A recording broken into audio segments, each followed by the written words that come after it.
Try to answer some of the questions that are on several minds. Could the just concluded U.S.-Africa summit in Washington, D.C. be an attempt by President Barack Obama to counter the rising Chinese influence on the African continent? Chinese scholars and business community have been pushing Beijing to create a long-term strategy in Africa to pursue its political as well as economic goals in the continent. On the other hand, American businesses and government officials have been exerting pressure on Washington to act fast since they see China as a major threat to U.S. interests in Africa. Here's a look at the turf wars between China and the U.S. over Africa. President Barack Obama hosted 40 African leaders in a historic U.S.-Africa summit. It is the first time a sitting U.S. president has invited all leaders from Africa, with the exceptions of Zimbabwe, Central African Republic, Eritrea, and Western Sahara.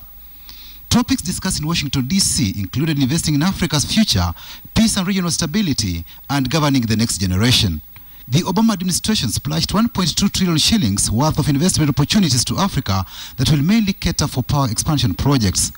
It's a matter of United States attempting to reframe how they engage Africa in light of the fact that they have a new competitor, of course, in the name of China.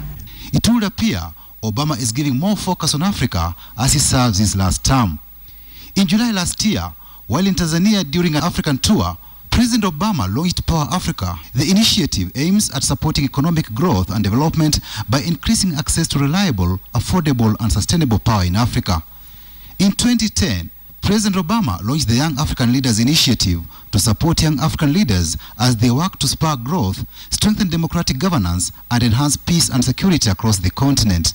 The U.S.-Africa relations were ignited in 1998 by former President Bill Clinton when he paid a first visit by a sitting U.S. president to sub-Saharan Africa in 20 years. In 1999, the Clinton administration introduced the African Growth and Opportunity Act, agoa, to create new economic opportunities by increasing African exports to the U.S. agoa expires in September next year, and Kenya is among African states at the summit lobbying for its extension. In 2001, Clinton launched the Africa Education Initiative in an effort to strengthen basic education in Africa. In 2003, former President George W. Bush launched the President's Emergency Plan for AIDS Relief, a $15 billion program to address HIV and AIDS in Africa.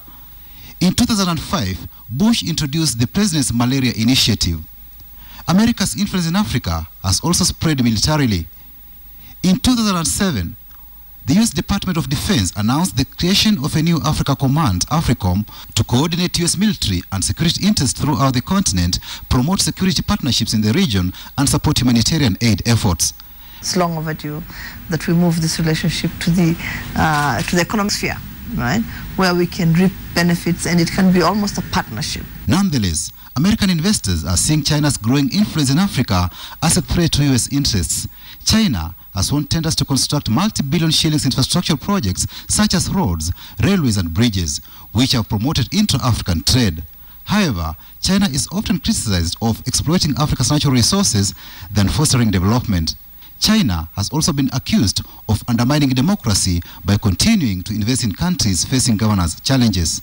If you look at China today, it has literally vetoed every other resolution in the UN Security Council that wants to restore good governance in this world. Overall, China remains a small player in Africa than the United States.